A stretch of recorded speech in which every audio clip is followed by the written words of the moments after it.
Assalamualaikum warahmatullahi wabarakatuh. Selamat siang Bapak Ibu Guru. Terima kasih telah hadir di acara Diseminasi Budaya Positif CGP Angkatan 9 SMP Negeri 100 Jakarta. Yang terhormat Kepala Sekolah SMP Negeri 100 Jakarta, Ibu Budi Purwanti SPD MPD. Yang terhormat Bapak-Bapak Wakil SMP Negeri 100 Jakarta, Dr. Andus Aman Kustaman selaku Wakil Kurikulum, dan Bapak Dudi Risnawandi M. Hum selaku Wakil Kesiswaan. Perkenalkan, saya Yuyun Wulandari selaku MC dari acara Diseminasi Budaya Positif CGP Angkatan 9 SMP Negeri 100 Jakarta. Sebelumnya, saya akan membacakan susunan acaranya. Yang pertama, pembukaan. Yang kedua, menyanyikan lagu Indonesia Raya. Yang ketiga, pembacaan doa oleh Bapak Rian Zaini Rohidin. Selanjutnya, sambutan dari Ibu Kepala Sekolah. Yang kelima, paparan materi oleh keempat CGP. Dan yang terakhir, penutup. Mari kita buka acara Diseminasi Budaya Positif dengan membaca Bismillah. Bismillahirrahmanirrahim. Ya, selanjutnya kita akan menyanyikan lagu Indonesia Raya. Para hadirin, mohon untuk berdiri.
Terima kasih para hadirin, silahkan duduk. Selanjutnya pembacaan doa oleh Bapak Rian Zaini Rohidin. Kepada Bapak Rian Zaini Rohidin dipersilahkan. Assalamualaikum warahmatullahi wabarakatuh. Waalaikumsalam warahmatullahi wabarakatuh. Bapak Ibu semuanya, mari kita awali kegiatan hari ini dengan berdoa bersama. Mudah-mudahan acaranya dapat berjalan dengan lancar. Yang muslim akan saya pandu sesuai dengan tata cara Islam, dan yang non-muslim dipersilahkan menyesuaikan sesuai dengan tata caranya masing-masing. Untuk itu, sebelum kita mulai, mari kita baca surat Al-Fatihah terlebih dahulu. Ala hadiniyah walikulliniyatin sholihah. Al-Fatihah. A'udzubillahi minasyaitonirrajim. Bismillahirrahmanirrahim. Alhamdulillahirabbil alamin arrahmanirrahim. Maliki yaumiddin. Iyyaka na'budu wa iyyaka nasta'in. Ihdinas siratal mustaqim. Siratal ladzina an'amta 'alaihim ghairil maghdubi 'alaihim waladdallin. Innallaha wa malaikatahu yusholluna 'alan nabi. Ya ayyuhalladzina amanu shollu 'alaihi wa sallimu taslima. Allahumma sholli 'ala sayidina wa habibina wa syafi'ina wa maulana Muhammad wa salim radhiyallahu ta'ala sahibatin rasulillahi ajma'in. Amin amin ya Allah ya rabbal alamin. Hamdan syakirin hamdan na'imin, hamdan yuafi ni'amahu wa yukafi mazida. Ya rabbana lakal hamdu kama yanbaghi li jalali wajhil karim wa azimi sultanik. Allahumma sholli ala sayidina Muhammad wa ala ali sayidina Muhammad. Allahumma rabbana zalamna anfusana wa illam taghfir lana wa tarhamna lanakunanna minal khasirin. Allahumma rabbana taqabbal minna wa du'ana innaka antas samiul alim wa tub alaina innaka antat tawwabur rahim. Allahumma arinal haqqo haqqan warzuqna tittiba'ah wa batila batilan warzuqna tinaba bi rahmatika ya arhamar rahimin. Allahumma rabbana hablana min azwajina wa zurriyyatina qurrata a'yun waj'alna lil muttaqina imama. Allahumma rabbana atina fid dunya hasanah wa fil akhirati hasanah wa qina adzabannar. Wa sallallahu ala sayidina Muhammadin wa ala alihi wasallam. Subhana rabbika rabbil izzati amma yasifun wa salamun alal mursalin walhamdulillahi rabbil alamin. Amin amin ya Allah ya rabbal alamin. Terima kasih Bapak Ibu semuanya. Demikian kurang lebih dan wassalamualaikum warahmatullahi wabarakatuh. Sambutan dari Ibu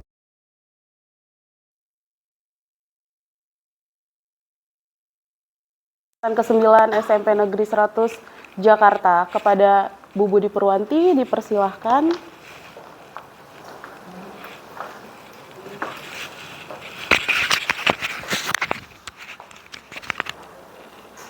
Bismillahirrahmanirrahim. Assalamualaikum warahmatullahi wabarakatuh.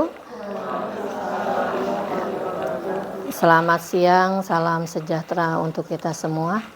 Alhamdulillah pada siang hari ini CGP Angkatan 9 SMP Negeri 100 akan melaksanakan diseminasi budaya positif yang akan membawa perubahan pada SMP Negeri 100 Jakarta.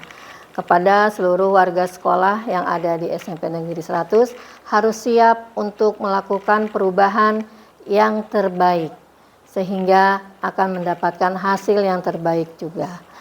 Dengan mengucapkan Bismillahirrahmanirrahim, diseminasi budaya positif CGP Angkatan 9 SMP Negeri 100 dengan ini dinyatakan dimulai.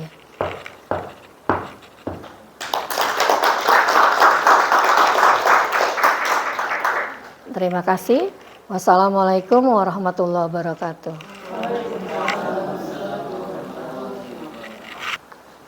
Ya, terima kasih kepada Bu Budi Purwanti selaku Kepala Sekolah atas sambutannya.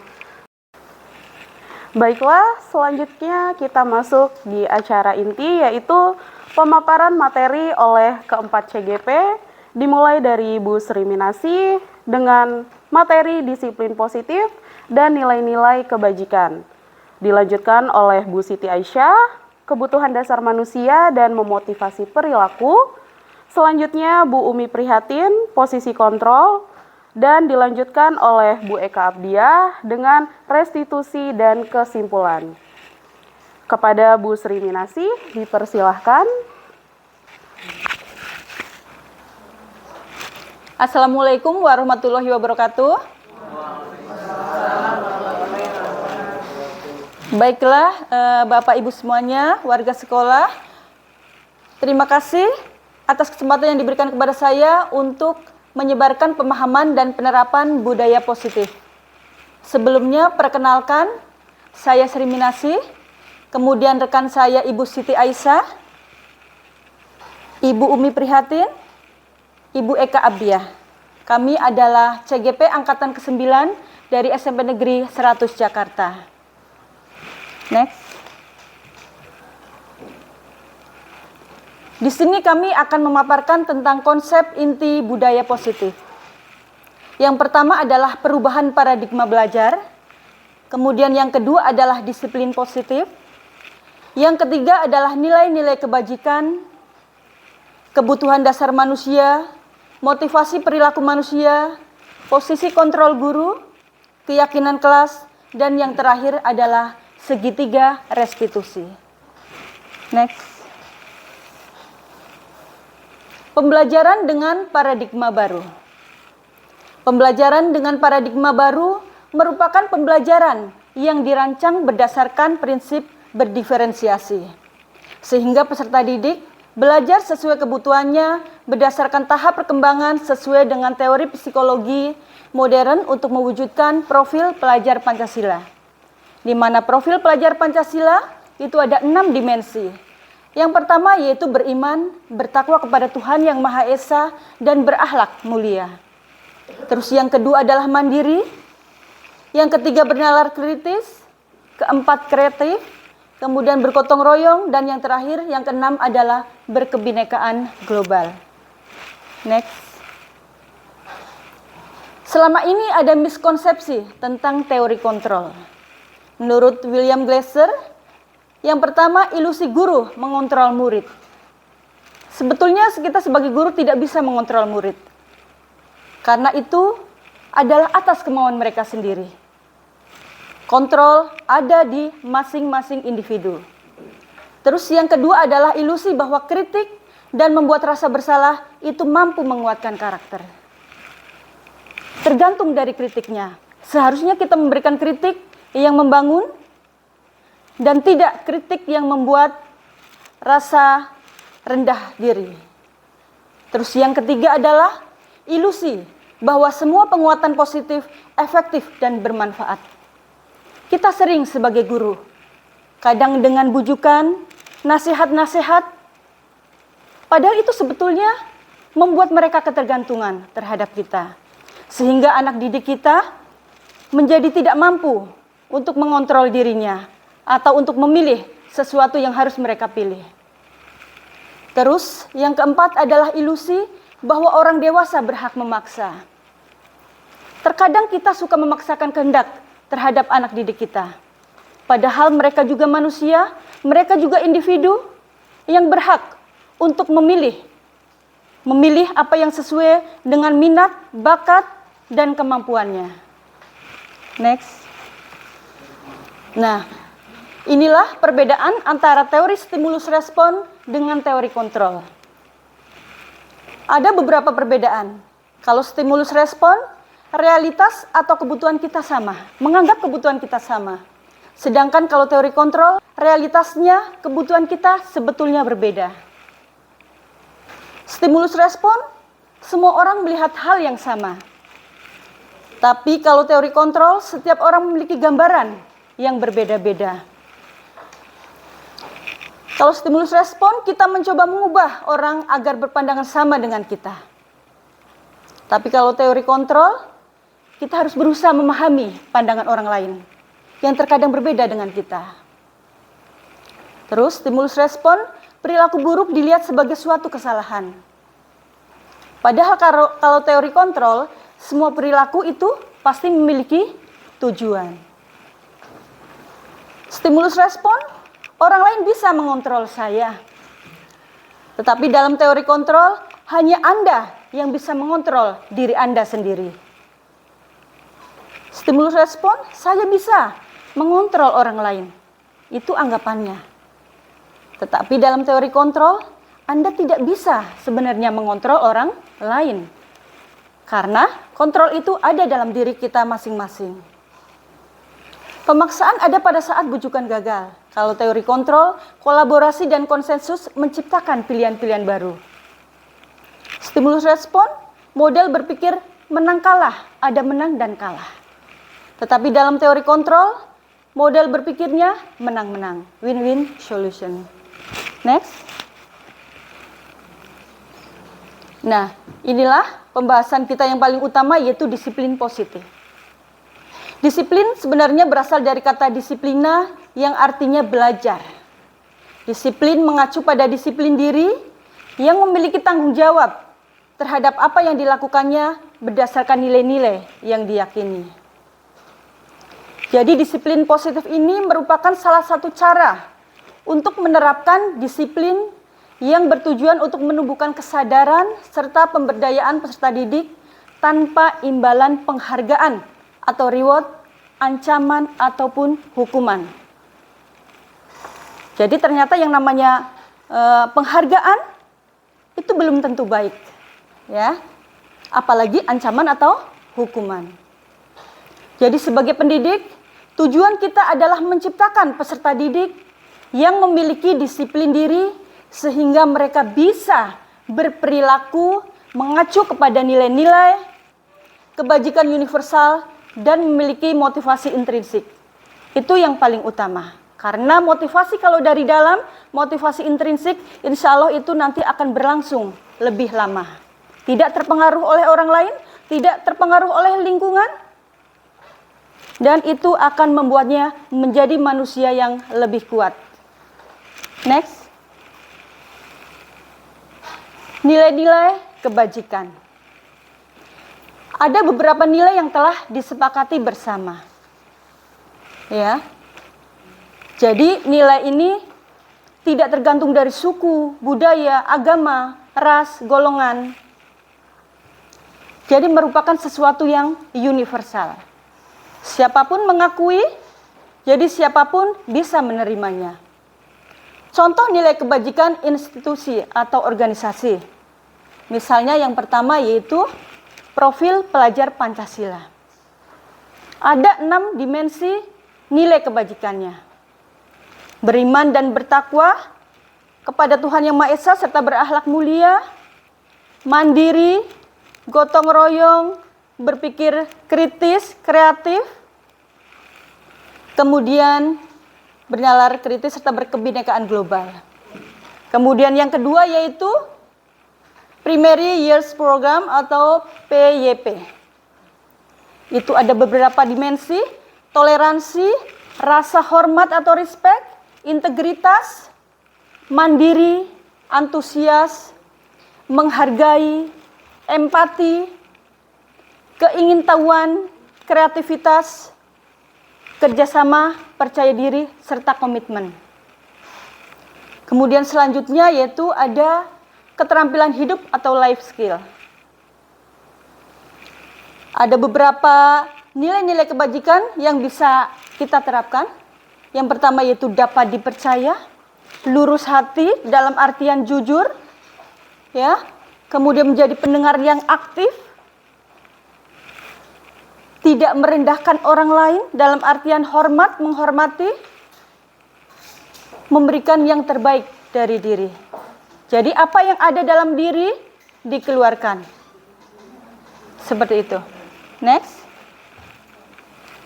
Nah, salah satu cara untuk membentuk disiplin kelas atau sekolah yang nantinya bermuara pada budaya positif sekolah, salah satunya yaitu dengan cara membentuk keyakinan kelas. Jadi keyakinan kelas ini adalah merupakan kesepakatan bersama seluruh warga kelas tersebut. Dari keyakinan kelas, masing-masing kelas, nanti semuanya akan tumbuh menjadi keyakinan sekolah. Ya. Bagaimana cara pembentukan keyakinan kelas? Dan bagaimana sifatnya atau bentuknya? Yang pertama yaitu bersifat abstrak. Jadi tidak berbentuk konkret. Sesuatu yang bisa dipegang, seperti itu. Sesuatu yang maksudnya tidak bisa dipegang tapi bisa dirasakan. Yang pertama bersifat abstrak, yang kedua merupakan pernyataan yang universal. Jadi semua bisa menerima. Tidak tergantung dari suku, agama, golongan, ras, atau sebagainya. Ya, apalagi anak didik kita kebanyakan dari berbagai macam latar belakang yang berbeda-beda atau beragam. Kemudian yang ketiga yaitu dibuat dalam pernyataan positif, menggunakan pernyataan positif. Ya. Karena insya Allah itu nanti akan berdampak positif pula buat kita sebagai guru dan juga kepada murid-murid kita. Jadi jangan menggunakan kata jangan, tidak. Hindari kata-kata seperti itu. Jadi ubah menjadi bentuk yang positif. Kemudian mudah diterapkan semua warga sekolah atau warga kelas, dilibatkan semuanya. Ya, makanya kami sudah mencoba, ya, ibu-ibu sudah mencoba, baik saya sendiri dengan kelas 9D-nya, Ibu Umi, Ibu Siti Aisyah, dan Ibu Hajah Eka. Untuk membuat keyakinan kelas. Karena kami berharap apa yang sudah menjadi keyakinan kelas, kesepakatan kelas itu nantinya bisa diterapkan dalam kehidupan sehari-hari, dalam pembelajaran, minimal di kelas. Ya, kami berharap juga nanti semoga saja ini bisa menular ke kelas-kelas yang lain, ya, sehingga apabila ada anak murid kita yang melanggar, kalau seseorang melanggar itu berarti ada kebutuhannya yang tidak terpenuhi, gitu. Nanti bisa kita tanyakan, keyakinan kelas apa atau kesepakatan kelas apa yang kamu langgar? Terus apa yang bisa kamu lakukan untuk memperbaiki semua ini? Seperti itu Bapak Ibu Guru, ya.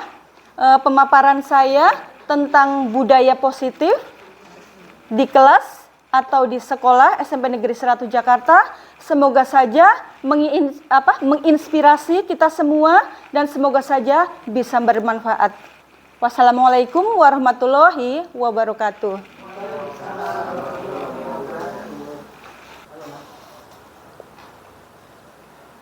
Ya, izin melanjutkan Bapak Ibu, tadi sudah dijelaskan bahwa ada nilai-nilai kebajikan yang bersifat universal. Nah, dari nilai-nilai kebajikan ini nantinya kita akan melihat bagaimana kita menerapkan motivasi perilaku manusia. Nah, saya akan menyampaikan teori motivasi yang dikemukakan oleh Diana Goosen. Nah, berdasarkan teori Diana Goosen, motivasi perilaku manusia terbagi menjadi 3. Yang pertama adalah untuk menghindari ketidaknyamanan atau hukuman. Nah, ketika orang melakukan, ini adalah motivasi yang terendah. Dan ini adalah masuknya adalah motivasi ekstrinsik. Nah, yang kedua adalah motivasi untuk mendapatkan imbalan atau penghargaan dari orang lain. Nah, ini yang disebut dengan motivasi ekstrinsik. Nah, kedua motivasi ini termasuk motivasi yang sebetulnya sangat tidak baik untuk kita sebagai seorang pendidik untuk menerapkan dua motivasi ini. Nah, ada motivasi yang ketiga, yaitu motivasi intrinsik, yaitu untuk menjadi orang yang mereka inginkan dan menghargai diri sendiri dengan nilai yang mereka percaya.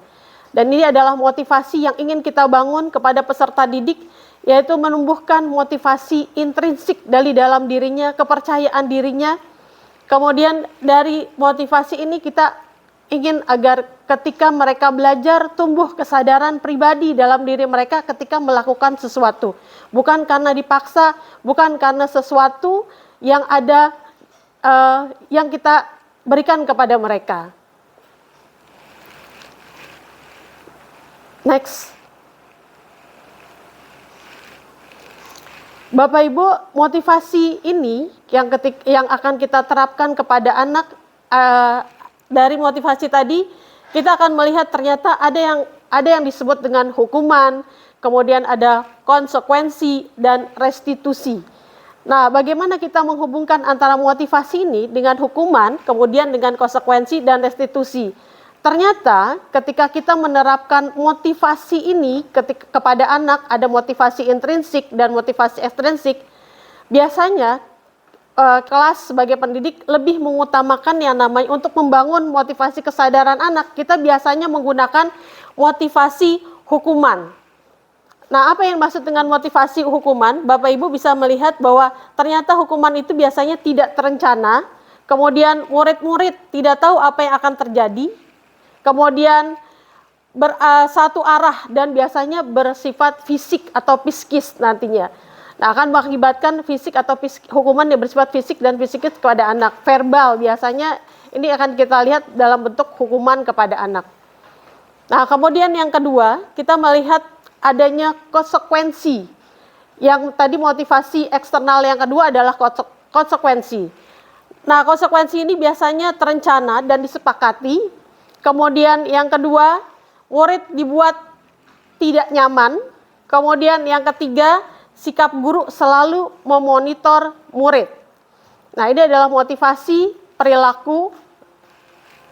Kemudian yang ketiga adalah restitusi.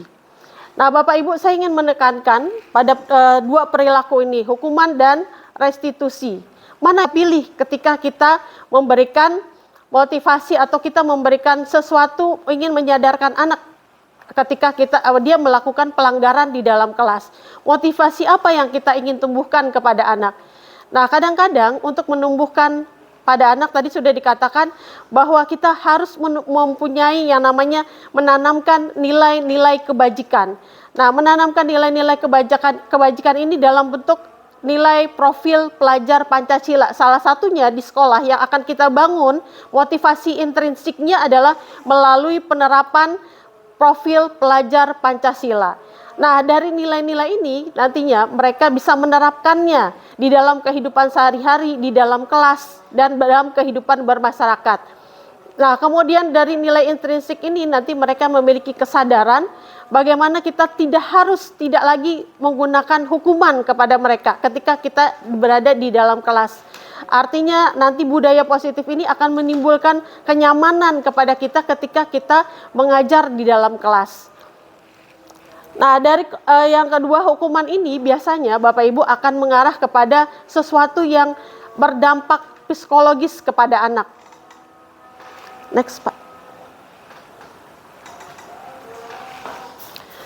Bapak Ibu bisa dilihat bagaimana bedanya antara hukuman, konsekuensi, dan nanti ada restitusi.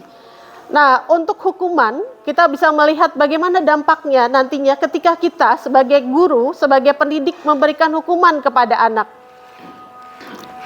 Yang pertama,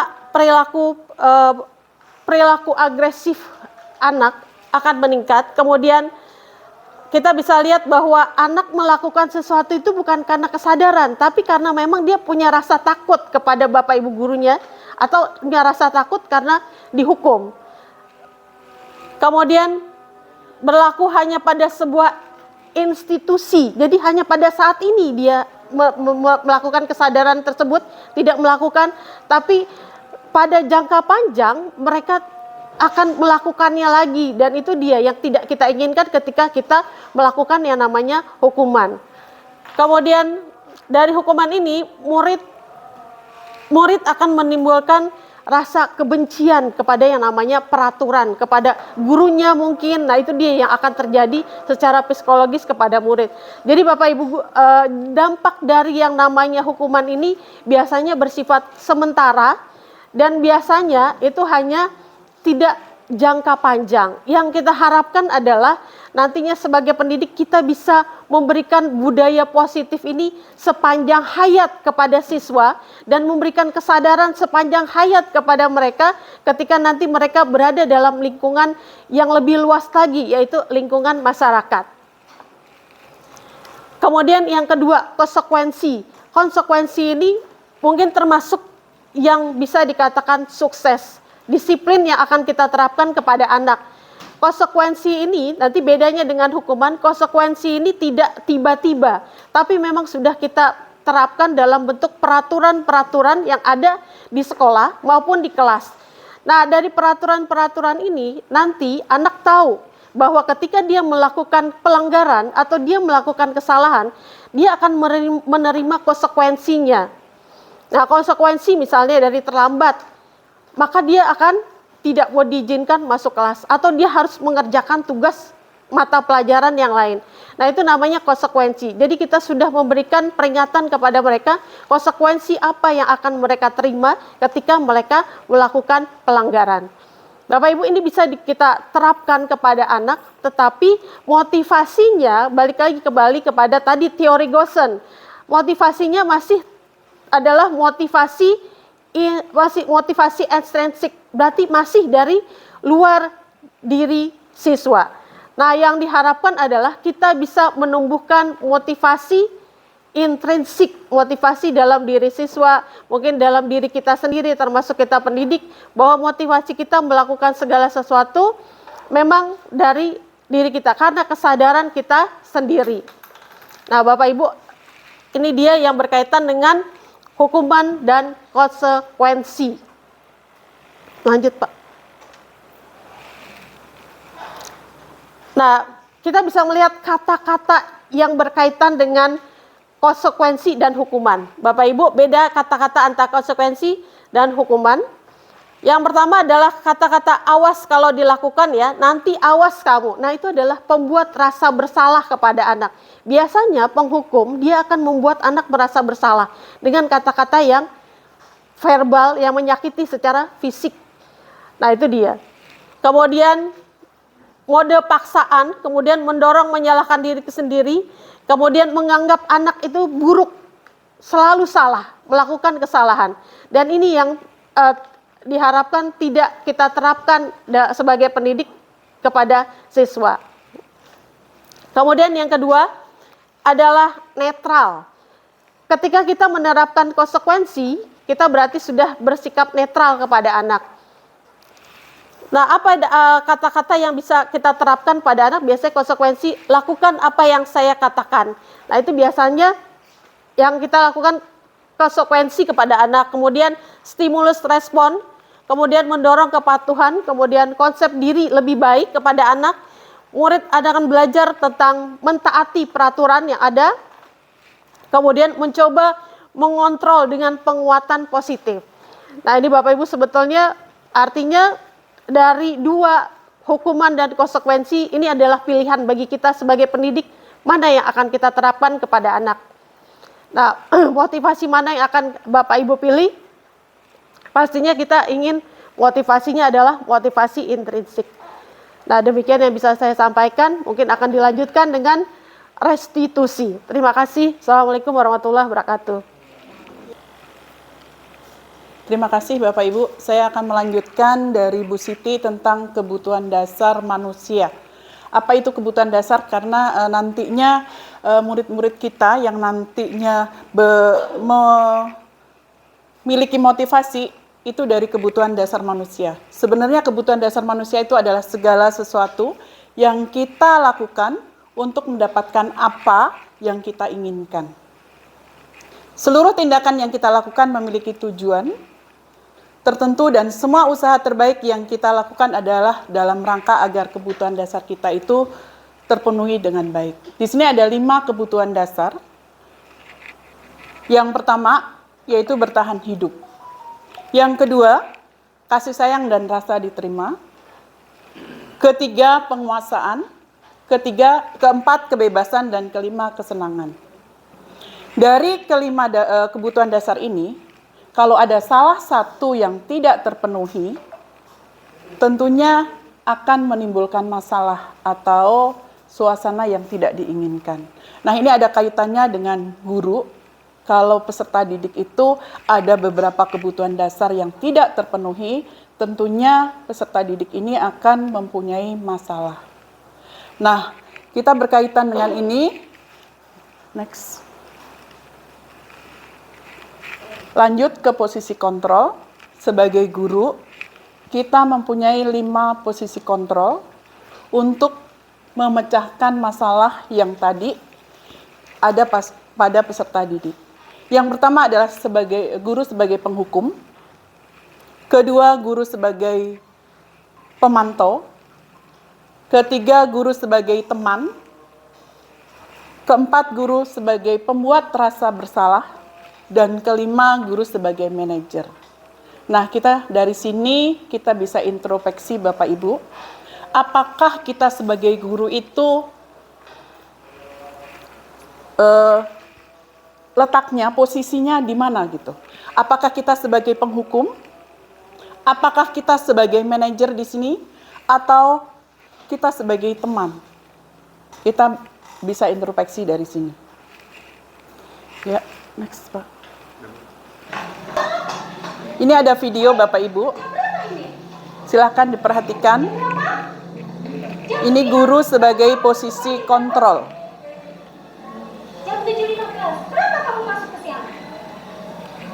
Yaitu sebagai penghukum. Gimana sih? Udah rambut panjang. Baju dikeluarin. Nyetnya pakai sendal.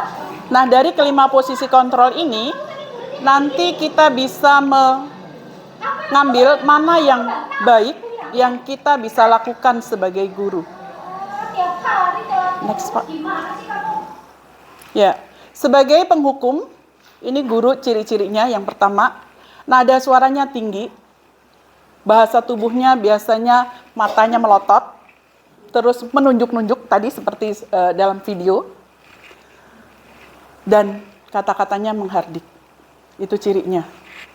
Semoga kita jauh dari sini. Terus penghukum ini bukan hanya fisik Bapak Ibu, tapi juga verbal. Jadi omongan kita barangkali itu sebagai penghukum juga. Terus keyakinannya bahwa dia mempunyai keyakinan kalau guru ini sebagai penghukum, memerlukan sistem atau alat, sekolah itu memerlukan sistem atau alat untuk dapat lebih menekan pada murid, karena untuk mencapai tujuannya. Dan dia percaya hanya ada satu cara agar pembelajaran ini bisa berhasil, yaitu dengan cara dia, dengan cara penghukum ini.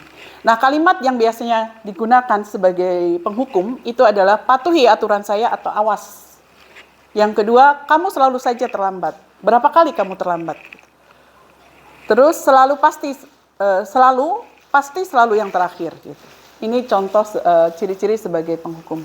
Next, Pak. Nah, konsekuensi sebagai penghukum ini akibatnya ke murid, memungkinkan murid itu untuk marah, dendam, atau lebih agresif.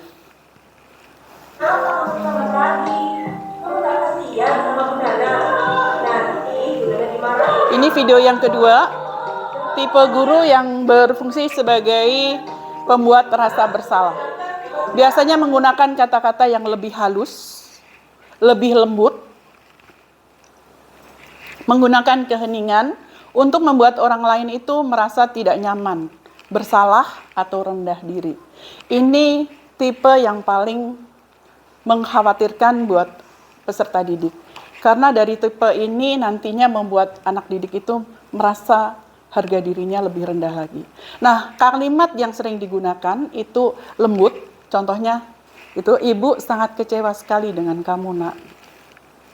Yang kedua, gimana coba kalau orang tua kamu tahu kamu berbuat seperti ini? Next, Pak. Nah, konsekuensi pembuat rasa bersalah tadi, murid akan memiliki penilaian yang buruk tentang dirinya sendiri. Mereka tidak berharga dan telah mengecewakan orang-orang yang disayanginya. Semoga kita tidak termasuk ini. Lanjut, Pak. Yang ketiga. Ini contoh video guru sebagai kontrol, sebagai teman.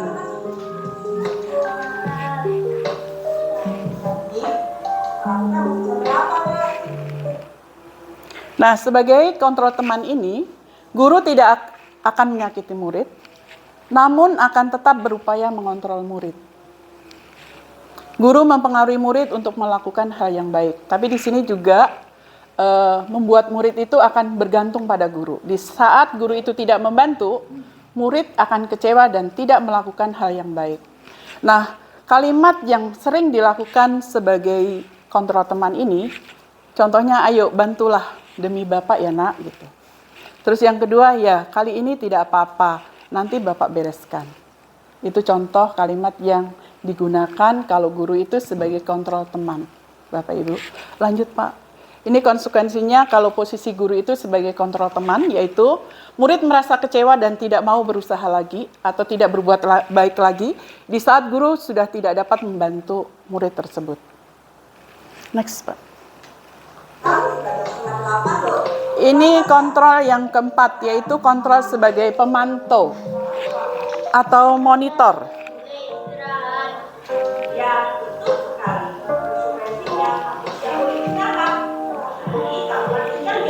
Di sini guru nantinya akan memantau apa yang akan atau mengawasi, bertanggung jawab terhadap peraturan yang dilanggar oleh murid. Seorang pemantau mengandalkan perhitungan data sebagai bukti atas perilaku seseorang. Kalimat yang digunakan, sering digunakan itu adalah peraturannya apa? Apa yang telah kamu lakukan? Berapa kali kamu melanggar? Gitu. Nah, seorang manajer memiliki keterampilan sebagai teman dan sebagai pemantau. Ini nanti yang keempat. Lanjut, Pak. Ciri sebagai manajer. Yang terakhir, murid diajak menganalisis kebutuhan dirinya maupun kebutuhan orang lain di sini. Yang kedua, penekanannya bukan pada kemampuan membuat konsekuensi, namun pada berkolaborasi dengan murid bagaimana murid itu memperbaiki kesalahannya. Kalimat yang sering digunakan yaitu apa yang kita yakini, apakah kamu meyakininya? Jika kamu meyakininya, apakah kamu bersedia memperbaikinya?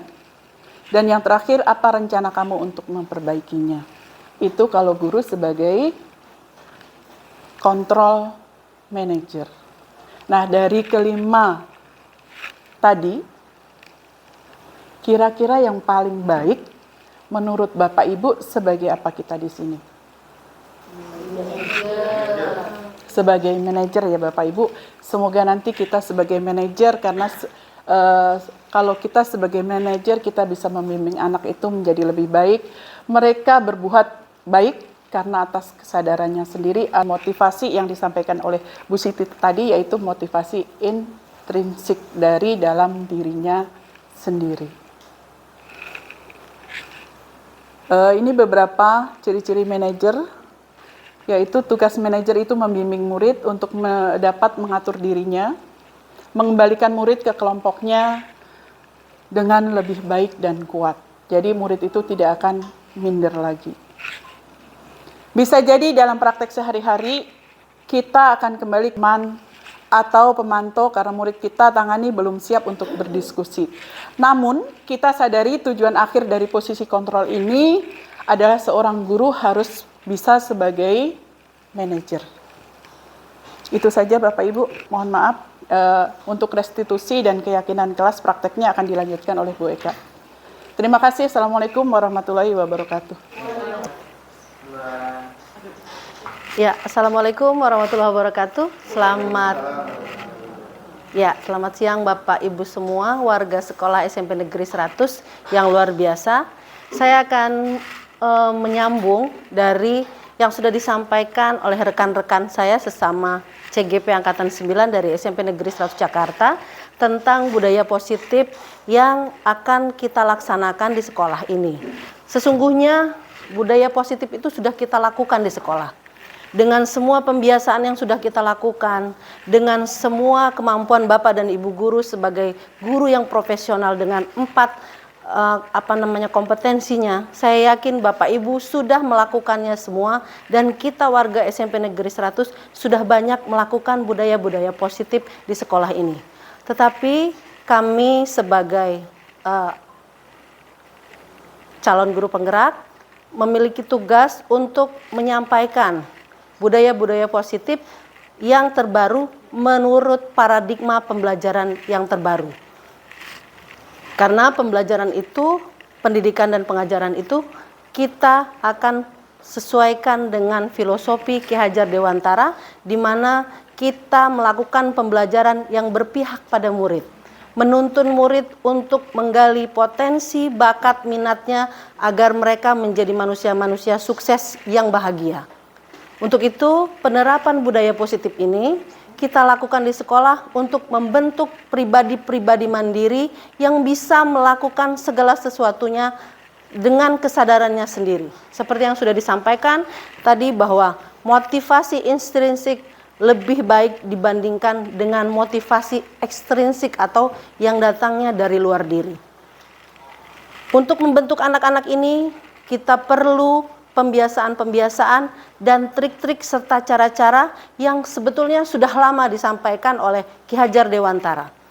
Tetapi saat ini dengan adanya pendidikan guru penggerak ini, maka kita upayakan untuk menyampaikannya dan mengingatkannya kembali kepada Bapak Ibu sebagai pendidik dan pengajar supaya menebalkan laku untuk membentuk siswa-siswa kita yang berkarakter. Di sini saya akan menyampaikan tentang keyakinan kelas. Keyakinan kelas adalah segala peraturan kelas yang dibentuk di dalam kelas dengan cara-cara tertentu. Kalau peraturan tadi disampaikan oleh rekan-rekan saya, dilakukannya dengan satu arah. Peraturan itu hanya dibuat oleh sekolah. Tetapi kalau keyakinan kelas dibuat secara bersama-sama. Jadi murid-murid bisa memberikan masukan dengan kesadarannya sendiri apa yang seharusnya dia lakukan. Sehingga dengan kesadarannya untuk menyampaikan apa yang seharusnya dia lakukan, maka dia akan tergerak, tergugah untuk melaksanakannya sendiri. Dan Bapak Ibu, keyakinan kelas ini kita akan buat praktiknya nanti di setiap kelas. Jadi Bapak Ibu wali kelas, nanti kita akan buat semua keyakinan kelas ini di dalam kelasnya masing-masing. Itu ada beberapa yang sudah dibuat di kelas 9D, di kelas 8A, dan di kelas 7A. Nah, untuk kelas yang lain kita akan buat Bapak Ibu wali kelas untuk di dalam kelasnya masing-masing. Pembuatan keyakinan kelas ini, kenapa bukan peraturan kelas? Tadi sudah saya sampaikan, bahwa kalau peraturan berarti kita yang buat aturan. Hanya satu arah.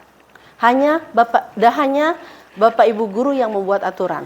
Sementara anak-anak tidak punya kesadaran bahwa apa sih yang harus dia lakukan. Tapi kalau keyakinan kelas dibuat bersama-sama. Kita bersama dengan anak-anak menyampaikannya dengan kalimat-kalimat afirmasi positif. Ya, tidak ada kata tidak dan tidak boleh jangan. Jangan mencontek. Maka itu kurang tepat Bapak Ibu. Jadi kalimat-kalimat larangan tidak diperkenankan di dalam keyakinan kelas ini. Dan keyakinan kelas ini kita buat nanti ditempel di kelasnya masing-masing. Ini adalah aktualisasi dari budaya positif yang akan kita laksanakan di sekolah. Lanjut, next. Ya, silakan Bapak Ibu diperhatikan video ini, mudah-mudahan ini sangat menginspirasi bagi kita semua. Lanjut, Pak.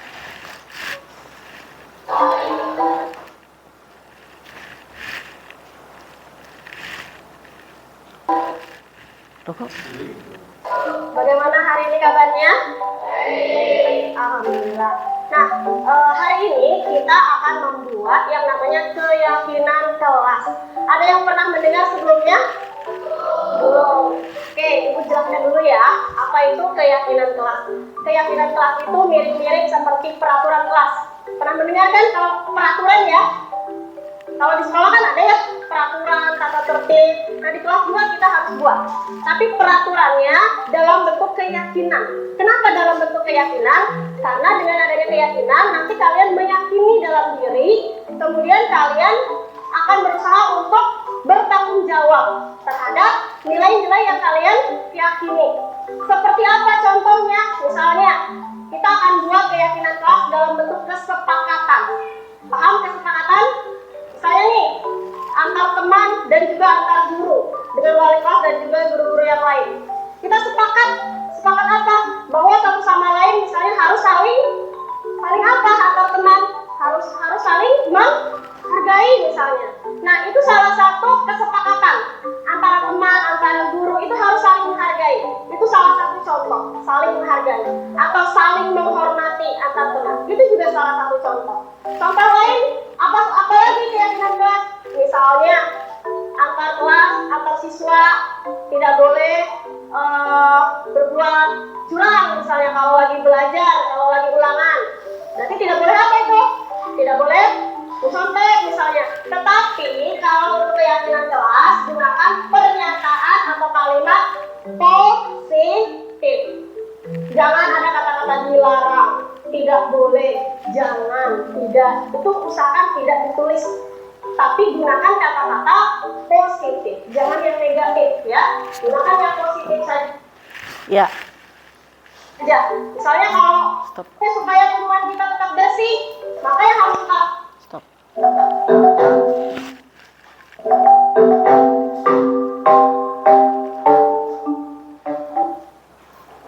Ya. Itu gambarannya Bapak Ibu.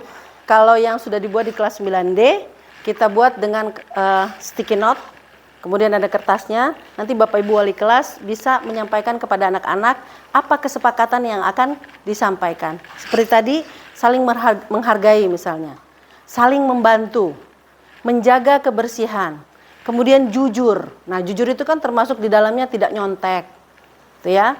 Jadi tidak menggunakan kalimat-kalimat larangan seperti dilarang atau tidak. Nanti Bapak Ibu wali kelas akan kita sama-sama pandu untuk membuat keyakinan kelas di kelasnya. Bagi yang di kelasnya belum ada. Selanjutnya demikian Bapak Ibu untuk keyakinan kelas. Kita lanjutkan dengan segitiga restitusi. Segitiga restitusi adalah proses dialog yang dijalankan oleh guru agar menghasilkan murid yang mandiri dan bertanggung jawab. Jadi segitiga restitusi ini merupakan cara untuk menyelesaikan masalah kepada anak dengan sebagai posisi kita sebagai manajer. Tadi kan disampaikan oleh Bu Umi ada 5 posisi kontrol sebagai guru. Yang pertama adalah penghukum, yang kedua adalah pemantau, yang ketiga sebagai teman, kemudian yang keempat sebagai pembuat rasa bersalah, dan yang kelima adalah sebagai manajer. Yang paling tepat menurut paradigma pembelajaran yang terbaru, yang dimana pembelajaran yang berpihak pada murid menurut Ki Hajar Dewantara adalah posisi kita sebagai manajer, di mana kita menjaga harga diri anak untuk tidak direndahkan dengan secara psikis dan secara fisik. Itu tujuan dari penggunaan segitiga restitusi. Lalu bagaimana Bu, Bapak, kalau anak itu memang punya kelebihan? Ya, kelebihan dalam tanda petik Bapak Ibu pasti saya yakin Bapak Ibu sudah merasakannya semua. Sebagai pendidik yang puluhan tahun, saya yakin Bapak Ibu menemukan pasti 1-2 anak yang memang sulit untuk dilakukan jika digunakan segitiga restitusi ini. Di sini segitiga restitusi ini adalah yang pertama validasi tindakan yang salah. Pertamanya kalau dia melakukan sesuatu yang melanggar keyakinan kelas tadi atau peraturan sekolah, maka dia akan kita panggil untuk memvalidasi dirinya. Apa sih yang sudah dia lakukan? Saya kemarin sudah melakukannya, kebetulan ada anak yang terlambat. Maka saya memvalidasi, saya cuma tanya, kenapa dipanggil? Sudah tahu Bu, saya terlambat. Saya melanggar peraturan sekolah. Berarti kan itu namanya validasi kesalahan identitasnya, ya. Ya. Kemudian setelah itu ada menanyakan keyakinannya. Itu kegiatan yang terakhir. Apa sih yang sudah kamu langgar tadi? Ya, pertama menstabilkan identitasnya. Ya. Supaya dia tidak merasa bersalah. Ya. Ini segitiga restitusi ini kita lakukan sebagai manajer Bapak Ibu, dan saya juga sebagai guru merasa bahwa saya banyak melakukan posisi kontrol kepada siswa. Saya pasti pernah sebagai penghukum, saya juga pernah merasa saya sebagai teman. Kamu telat lagi, yaudah masuk sana. Nah, itu seperti itu, kalimat-kalimat seperti itu yang kita membenarkan apa yang dilakukan padahal itu melanggar aturan, itu adalah posisi sebagai teman. Kita mengontrol dia sebagai teman. Nah, kemudian saya juga merasa saya pernah menjadi seorang yang membuat dia merasa bersalah. Pasti pernah. Kamu gak kasihan sama ibu? Ibu kan wali kelas kamu jangan seperti itu. Ibu kan malu. Nah, ini kalimat-kalimat ini adalah pembuat rasa bersalah bagi anak. Jadi dia melakukan itu karena dia cuma memikirkan supaya wali kelasnya enggak malu. Sering kan? Kita sering sekali. Saya sebagai guru menyadari betul posisi kontrol yang pernah saya lakukan semua. Dan kemudian ternyata paradigma itu menurut pendidikan, menurut Ki Hajar Dewantara kurang tepat Bapak Ibu. Bukan salah tapi kurang tepat. Tetapi memang tidak ada yang sempurna Bapak Ibu. Kita semua adalah manusia. Untuk itulah kita memperlakukan siswa kita juga sebagai manusia yang bisa melakukan kesalahan. Gitu ya. Jadi kalau kita menghadapi orang yang melakukan kesalahan, kita diam dulu, jangan emosi dulu, tenang dulu. Ya. Dan tidak mudah Bapak Ibu karena kita juga punya emosi. Dan mood kita tidak selamanya baik, gitu ya. Kebutuhan dasar kita juga tidak selamanya tercukupi. Seperti tadi sudah disampaikan, ada 5 kebutuhan dasar. Anak-anak juga sama. Semua manusia punya kebutuhan dasar yang sama. Yang pertama untuk memenuhi kebutuhan hidupnya secara psikologis dan secara fisik. Makan, minum, tempat tinggal gitu ya. Kemudian ada lagi kebutuhannya untuk merasa diterima dan mendapatkan kasih sayang. Dan ini Bapak Ibu yang sangat banyak dialami oleh anak didik kita. Jika Bapak Ibu mendapatkan anak-anak yang sering melakukan kesalahan dalam tanda petik atau kekeliruan, kita lihat kebutuhan dasarnya apa yang tidak terpenuhi. Dan ini yang paling banyak, kasih sayang dan rasa diterima. Kemudian yang ketiga, kebutuhan dasar selanjutnya adalah kebutuhan dasar merasa untuk bebas, ya, punya kebebasan. Nah, kadang-kadang anak-anak ada yang seperti itu, di rumah semuanya dilarang, semuanya dengan kalimat larangan, maka dia membutuhkan kebebasan, kebutuhannya. Maka dia akan cari perhatian di sekolah. Nah, itu jadi kebutuhan-kebutuhan dasar ini Bapak Ibu sangat terkait dengan pola dan perilaku dari siswa. Dan yang akan kita budayakan di sekolah ini adalah budaya positif dengan melaksanakan segitiga restitusi dalam menyelesaikan permasalahan terhadap pelanggaran peraturan-peraturan dan keyakinan kelas. Bapak Ibu, selanjutnya, ya. Ini tadi dari segitiga restitusi yang paling dasarnya adalah menstabilkan identitas. Berdasarkan prinsip membuat kesalahan adalah bagian dari proses belajar.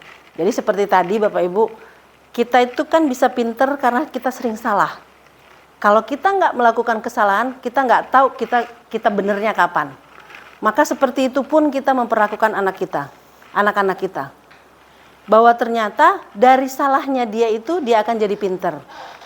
Nah, untuk itu perlu bimbingan dari kita, perlu banyak hal yang kita pelajari untuk bisa membuat si anak anak-anak kita ini menjadi orang-orang yang merdeka, yang mampu melakukan segala sesuatunya dengan baik, dengan kesadarannya sendiri. Itulah garis besar dari pembelajaran yang disampaikan oleh Ki Hajar Dewantara tentang merdeka belajar. Jadi orang-orang yang merdeka adalah orang-orang yang melakukan segala sesuatunya dengan penuh kesadaran tanpa paksaan, tanpa takut hukuman, tanpa takut konsekuensi, dan tanpa takut karena ingin mendapatkan sesuatu penghargaan. Ini ada kaitannya Bapak Ibu dengan hukuman, konsekuensi, dan penghargaan. Kemudian kita juga tidak boleh melakukan penghargaan yang berlebihan kepada siswa. Ini yang ternyata baru saya dapatkan di modul ini, pembelajaran di sini, bahwa kita memberikan penghargaan kepada anak tidak boleh terlalu berlebihan. Karena itu bisa membuat hal-hal yang negatif bagi anak. Saya juga baru tahu ternyata. Bukannya penghargaan itu reward itu bagus, ternyata enggak. Jadi akan membentuk pribadi yang melakukan sesuatu karena reward, karena penghargaan, dan membuat dirinya menjadi tinggi hati. Nah, ternyata seperti itu Bapak Ibu. Nah, selanjutnya adalah validasi dari tindakan yang salah. Nah, pertanyaan-pertanyaannya begini. Kamu pasti punya alasan kenapa melakukan itu. Kalau kemarin saya dengan Muiz, itu ya pada saat demonstrasi kontekstual, dia tidak pakai seragam hari itu. Saya tanya, Muiz tahu kenapa? Tahu Bu. Salah, saya nggak menggunakan seragam. Kenapa? Kenapa kamu melakukan itu? Ini Bu katanya, baju saya di laundry. Baju saya sedang di laundry, ternyata kebawa laundry, jadi saya nggak bisa pakai itu. Yo, kalau gitu memang begitu, ibu juga pasti bisa begitu, bajunya kebawa laundry. Nah, terus saya tanya lagi sama dia, bagaimana caranya supaya kamu bajumu tidak kebawa laundry dan kamu tidak melanggar peraturan lagi? Dia bilang, besok lagi akan saya cari sebelum hari H, saya akan taruh di lemari. Nah, itu ya. Jadi Bapak Ibu, demikian contoh-contoh dari posisi kontrol yang harus kita tahu sebagai pendidik, dan kemudian ternyata yang paling pas bagi kita sebagai pendidik adalah posisi sebagai manajer. Dengan menggunakan segitiga restitusi dalam penyelesaian setiap masalah yang kita hadapi bersama para siswa. Karena tujuannya dari penggunaan segitiga restitusi ini adalah untuk membentuk karakter atau sifat-sifat siswa yang mau melakukan segala sesuatunya dengan kesadarannya sendiri. Ya, selanjutnya Pak. Ini sudah tadi. Nah, ini silakan.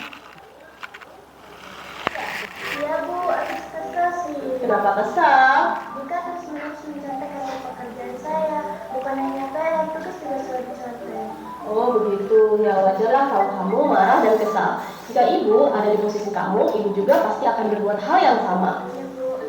Lalu, apa yang kamu lakukan terhadap Dika? Saya marah-marah, Bu. Saya maki-maki Dika, dan tanpa sadar saya menggebrak mejanya, Bu. Oh, begitu.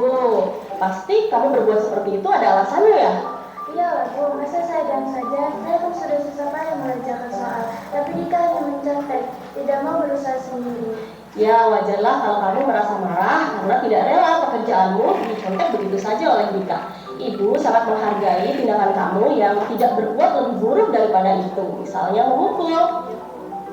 Sekarang coba kita pikirkan, tindakan kamu marah sampai menggebrak meja, apakah sesuai dengan keyakinan kelas kita? Tidak, Bu. Menurut kamu, keyakinan kelas apa yang sudah dilanggar? Saling menghormati antar teman. Ya, betul. Menurut kamu, saling menghormati antar teman itu penting tidak untuk kamu? Baik, kalau menurut kamu itu penting, jadi keyakinan apa yang harus kamu lakukan pada saat kamu sedang marah? Harus lebih sabar, Bu. Kamu bersedia memperbaiki masalah ini? Bersedia, Bu. Apa yang akan kamu lakukan untuk memperbaiki masalah ini? Saya harus lebih bersabar dan menahan amarah saya. Kalau ada teman yang mencontek, saya akan melaporkan kepada guru mata pelajaran atau wali kelas saya, Bu. Ya, tepat sekali tindakan kamu, Mina. Tetap semangat ya. Sekarang silakan kembali ke kelas. Terima kasih, Bu. Ya, stop. Baik, demikian Bapak Ibu penyampaian diseminasi budaya positif di SMP Negeri 100 Jakarta dari modul yang kami dapatkan dalam pendidikan guru penggerak angkatan ke-9 ini. Semoga yang kami sampaikan ini menginspirasi Bapak dan Ibu, dan marilah kita bersama-sama melaksanakan budaya positif itu di sekolah kita pelan-pelan dan dengan tahap demi kemajuan SMP Negeri 100 dan pendidikan Indonesia. Baiklah, saya akan menutup kegiatan diseminasi budaya positif ini. Kami CGP Angkatan 9 SMP Negeri 100 Jakarta, dari semua yang kami sampaikan, mudah-mudahan semuanya bermanfaat bagi kita semuanya. Mari kita bersama-sama mengaktualisasi yang sudah disampaikan ini di sekolah kita. Demikian dari saya tutup. Wabillahi taufik wal hidayah. Wassalamualaikum warahmatullahi wabarakatuh. Salam dan bahagia. Ya, baiklah. Itu tadi pemaparan dari 4 CGP Angkatan ke-9 SMP Negeri 100 Jakarta berkaitan dengan diseminasi budaya positif di sekolah. Semoga Bapak Ibu guru kita sebagai warga sekolah dapat mengaktualisasinya dengan baik. Sekian acara hari ini, kita tutup dengan membaca hamdalah. Alhamdulillah. Saya sebagai MC mohon undur diri. Wassalamualaikum warahmatullahi wabarakatuh.